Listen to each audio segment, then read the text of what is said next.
কুষ্টিয়া ৩ আসনের জামায়াতে ইসলামীর সংসদ সদস্য মুফতি আমির হামজার বিরুদ্ধে সমন জারি করেছেন আদালত।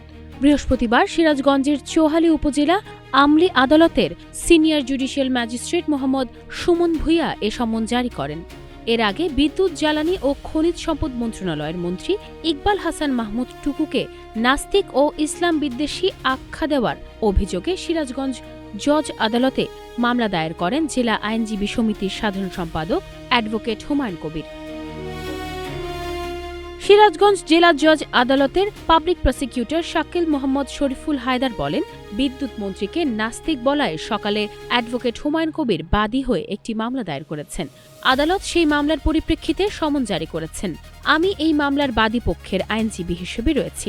তিনি আরও বলেন, এর আগে ৩০ মার্চ জেলা জাতীয়তাবাদী আইনজীবী সমিতির সাবেক সাধারণ সম্পাদক অ্যাডভোকেট এস.এম. নাজমুল ইসলাম বাদী হয়ে একই অভিযোগে ১০০ কোটি টাকার মানহানির মামলা দায়ের করেছেন। সেই মামলাটি আদালত তদন্তে দিয়েছেন।